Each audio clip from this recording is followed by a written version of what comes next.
talking about Raila Odinga. In fact, even just some few weeks now, people are forgetting about him. By the way, let me tell you something. A prophecy, a vision that I was shown. When Raila died, Raila went straight to hell. When Raila died, he was taken straight to hell. The reason why Raila was taken to hell is because 1996, through Job Omino, he was initiated to Freemason. So he was taken to hell direct. But on the third day of this judgment, the angel who was sent in his grave was shocked, because when he came, he found the funeral still there, while the person's judgment had already arrived. So he took the message. And the angel went with the records of people's testimony. So Raila was removed from hell. But he's not in heaven. He was just removed because there is a case, special case, pending over Raila. What might take him back to hell? He never confessed Jesus Christ as his personal savior, but he confessed his religion. Be careful with the religions.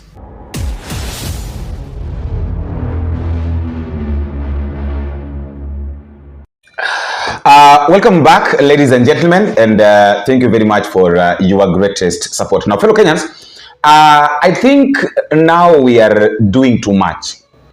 I think this is now too much. Why am I saying that it is too much? Because you can't just wake up in the morning and say that, you know, these prophecies, I said, and let me put these things straight, that I don't have any problem with any man of God.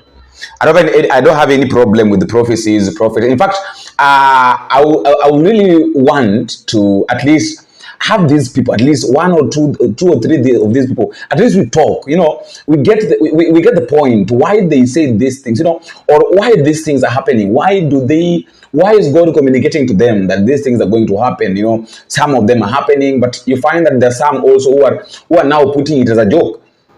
For instance, there is this prophet known as Prophet Samo, I think he is from Kisumu, is saying that Raila Odinga this one is too much. So it's like he's communicating with he communicated with the angels, and he was shown that Raila Odinga went to hell, and then after going to hell, Raila stayed in hell for 3 days, just like Jesus Christ died, was buried, and then arose after 3 days. So Raila Odinga went to hell. After his death, he was taken to hell for 3 days. Now, after being in hell for 3 days, what happened is that Raila again was, because when he was in hell, they realized, the devil or Satan realized that Raila did not kill anybody. Raila did not shed any blood. So Raila, on the third day, Raila was taken from hell. And the angel that was sent to go and take Raila from hell, when he came to the earth, he went to Raila's grave and saw that people were giving testimonies about Raila Odinga, you know, that Raila Odinga did not kill anybody. So he took the message back and testified concerning Raila Odinga's issue. That, you know, Raila did not kill anybody, you know, Raila is a good guy. So right now, he's saying that Raila is neither in hell nor in heaven. So Raila is just in the middle. He is somewhere. And you hear him. I want you to listen to the video from the beginning up to the end. So it's like, I'm just trying to at least elaborate what he's saying. It's like right now, so why is Raila neither in heaven nor in hell? Raila is not in heaven simply because he refused to accept Jesus Christ as his personal savior. And he's not in hell because he did not kill anybody. He did not shed any blood. So these people are fighting over Raila Odinga's body. Now, I want us to talk, Kenyans. You know, if you hear a man of God saying that, yani ameprophesy, alianza kuprophesy akiwa mdogo, I want to put this thing straight. I'm not fighting any man of God. I'm not fighting any prophecy. I'm just here to clarify, or at least to show you what is happening, what you also need to know. Because I do say that I don't want to judge any prophet, any man of God. I'm putting in this platform of Bonita Media so that you personally, you be the judge, because, you know, your comment, your thought, or what you think is very much important, as mostly when you communicate it, when you say it at the comment section. So it's like, Raila died, yes, but Raila is not going to hell and is not going to heaven. Maybe his judgment bado wako hapo. I think wanasema bado wako hapo kwa judgment period, wako hapo wanavurugana. Mungu anasema kwamba Raila ni mtu wangu, Shirani pia anasema Raila ni mtu wangu. So Mungu anasema Raila ni mtu wangu, lakini hataki kuchukua Raila kwa sababu Raila did not accept Jesus Christ as his personal savior. Another person is saying, Satan is also saying that Raila is my person, though Raila did not kill anybody, Raila did not shed any blood, Raila used to help people. So hao watu bado wanavurugana. In heaven, that is what he's trying to say, that people, God and Satan are fighting over Raila Odinga's body. But I have this question to ask. We've had prophecies, we've seen prophecies, people have talked, prophets have given their prophecies, some have come to pass, some are yet to come to pass. We're still waiting for some, but now there are some people who are now taking it upon themselves to also try to prove a point. I want us to be very clear here. I'm not fighting anybody, any man of God. I do respect them. But if there are people that I give a lot of respect, are men of God. Once you are called a man of God, I give the respect. I accord you the respect that you deserve, because I don't know your journey with God. I don't know how you journeyed, what you went through to be where you are. You see, so that is why I'm just trying to look at this thing this way, like so where we are right now. There are people who are like, I really don't understand, but the truth of the matter is that at the end of the day, people will talk. After talking, after doing these things, after saying all of these things, we'll come to know the truth. But now, Raila died some months ago.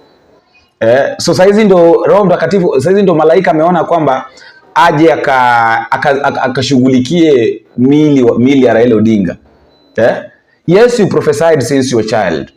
And if it reaches a point that somebody is saying that I've given prophecies hadi nikachoka.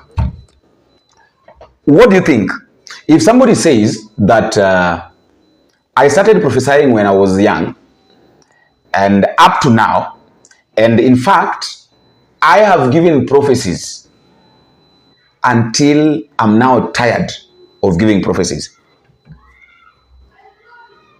I don't want to speak, I don't want to say more, but I want you to watch this video. And then after watching the video, you tell me your thinking or what you think. You tell me your thought. Just tell me your thought at the comment section, because I do say that what you think or what you're saying is very, very much important. It's very much important, and I would want also to know your thought. Watch this. We'll be talking about Raila Odinga. In fact, even just some few weeks now, people are forgetting about him. By the way, let me tell you something. A prophecy, a vision that I was shown. When Raila died, Raila went straight to hell. When Raila died, he was taken straight to hell. The reason why Raila was taken to hell is because 1996, through Job Omino, he was initiated to Freemason. So he was taken to hell direct. But on the third day of this judgment, the angel who was sent in his grave was shocked, because when he came, he found the funeral still there, while the person's judgment had already arrived. So he took the message. And the angel went with the records of people's testimony. So Raila was removed from hell. But he's not in heaven. He was just removed because there is a case, special case, pending over Raila. What might take him back to hell? He never confessed Jesus Christ as his personal savior, but he confessed his religion. Be careful with the religions. Religion is not salvation. Your church is not your salvation. Stop telling people you are a member of VPM. VPM cannot save you. Tell people you are a member of Christ. Fellowship at VPM. But, so, that is where Raila is. The reason why he was removed from hell is because people are talking positively about him. Hundreds and thousands of people.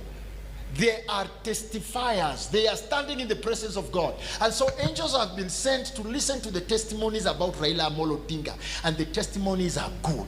Forgiving, supporting. He was very supportive, chini ya maji. He supported people and he never wanted his name to be known. All these are credential to how God wanted things to be done. But now the only problem is that he never confessed Jesus public. He was blood free. Raila with his own hand never killed a man. With his own hand. His hands are pure bloodless. I am telling you the report as a prophet. You know me, I don't make noise. Mimi, I don't make noise.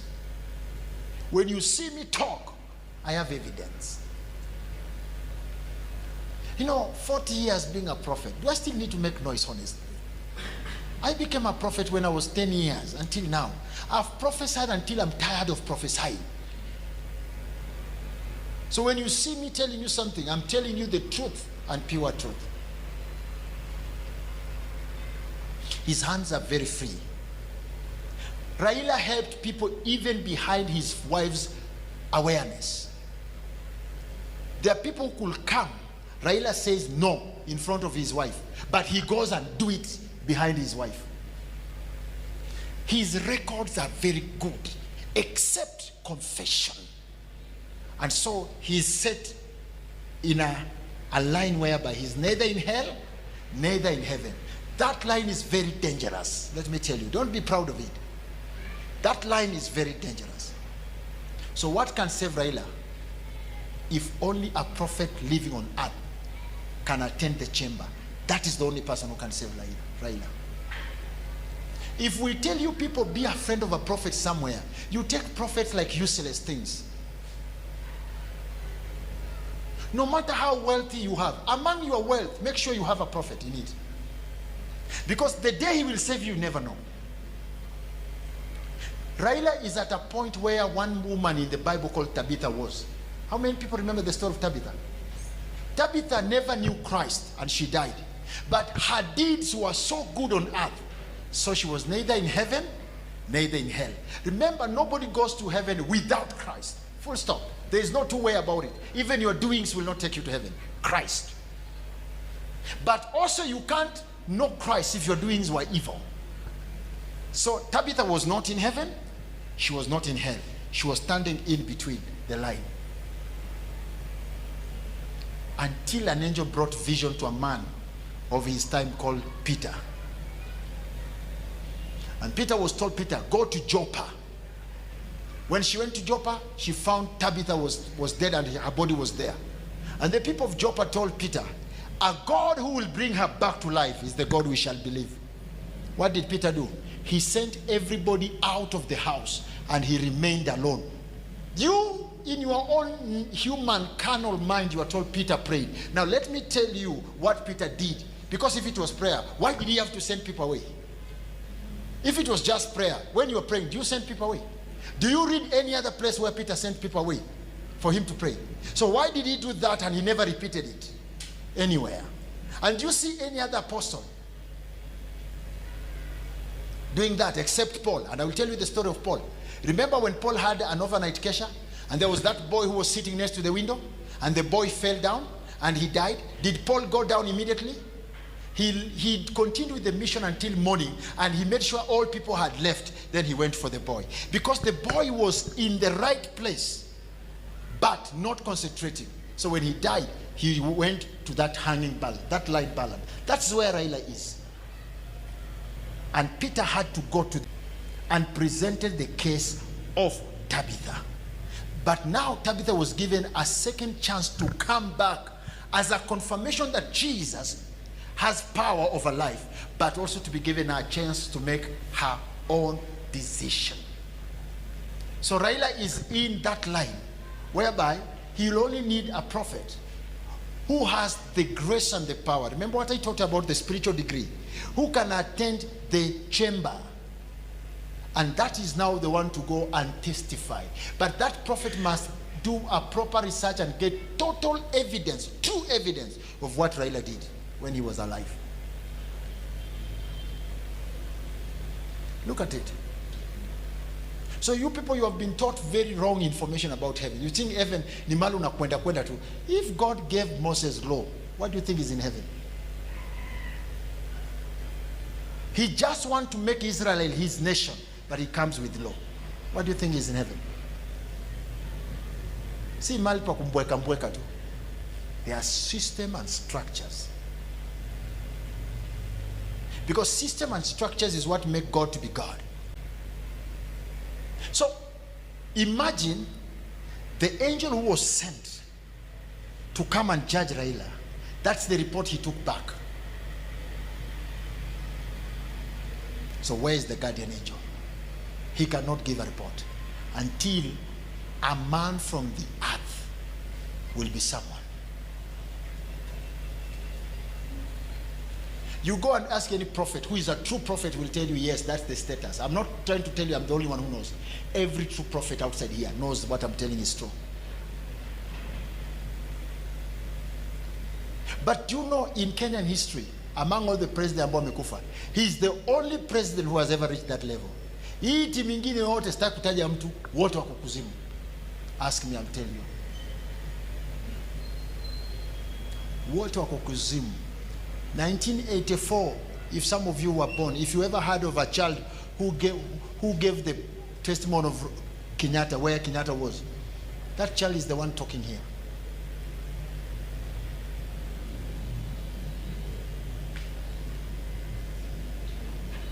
And it went viral. There was a presenter called William Ogonda, KBC. That was my relative. He came into the village one day and he had me talking about it. Then he came and started announcing kwa John, kulikuwanga na kitu ingine kunaitwa journal, some magazine, and they wrote in the journal. And it went viral. He collected it from me. But those days I was still very young. Around 84, 85. And people were wondering, a child of this age, how does he talk about Kenyatta family, President Kenyatta?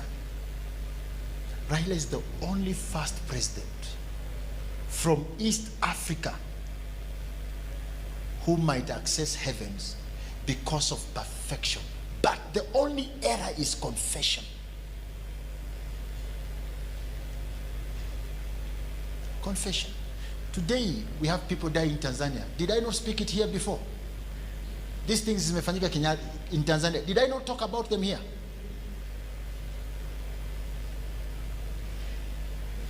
You have a guardian angel that need to be summoned and commanded, not activated. We don't activate angels.